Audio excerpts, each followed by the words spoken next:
Okay, so my topic is about gun control, and basically with the Obama administration since about 2008, there's been many new gun control laws enacted, and even though there are many new gun control laws, there's actually been an increase in the amount of mass shootings recently.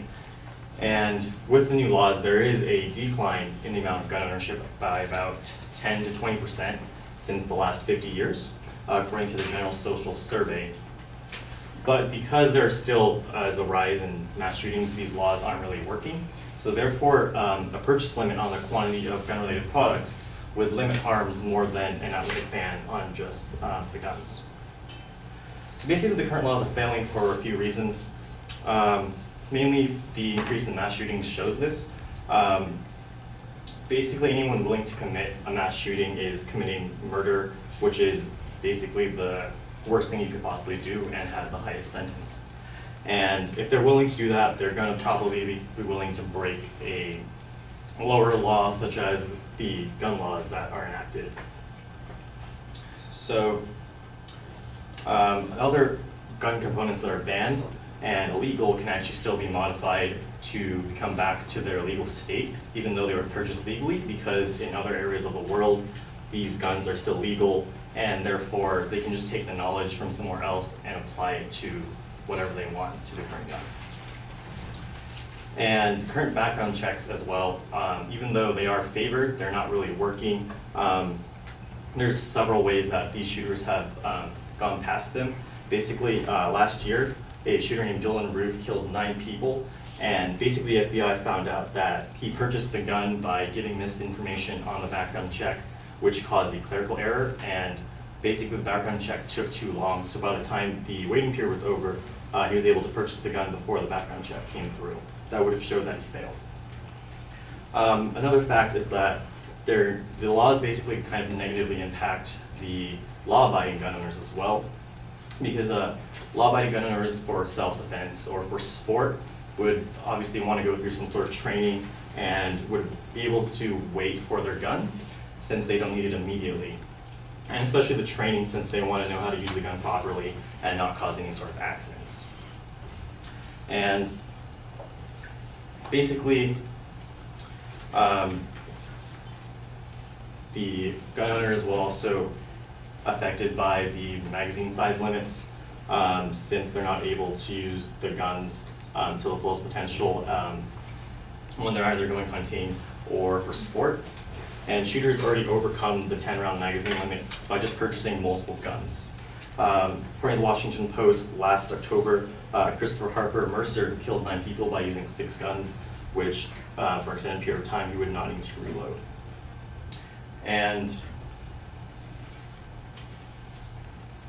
also, there are other laws that are more favorable that could actually prevent this, since the shootings happen in similar manners, and there's more specific laws that could be enacted to just prevent shooters and not affect other gun owners, such as the limit on guns purchased, since many of these shooters just purchase multiple guns to overcome the reloading problem. And when you're at home defense, you probably would only need 1 or 2 guns at most, just for your own defense. And according to CNN, when these gun owners or these shooters purchase so many guns, they would always need a lot of ammunition. So some sort of background check or limit during the purchase of ammunition would also help prevent this. And finally, many of these gun owners actually, or these shooters don't actually own the guns. They're, for instance, Jalen Freiberg in October 2014 killed 4 people by stealing his parents' guns since it wasn't securely locked up. So some sort of protection required when purchasing a gun would obviously be more helpful. Like when you purchase a bike, you would want to buy a lock for it if you ever take it out anywhere to prevent someone from stealing it. So basically, the current gun laws aren't really effective at limiting harm. There are many other more popular laws that could help limit harms and prevent mass shootings.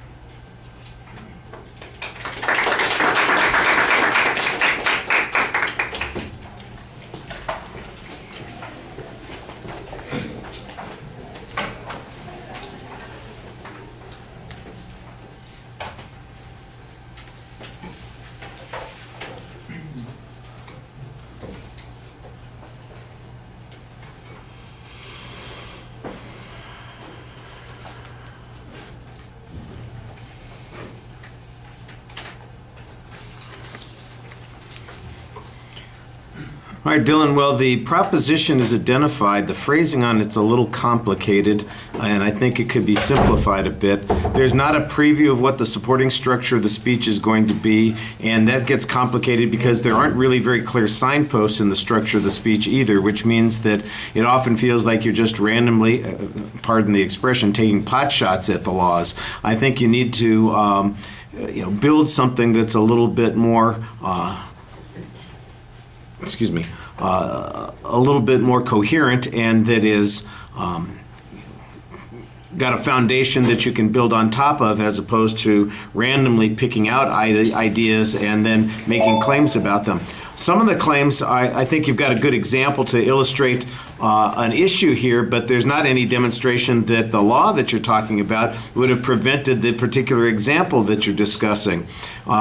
For example, you mentioned at one point somebody who had 6 guns.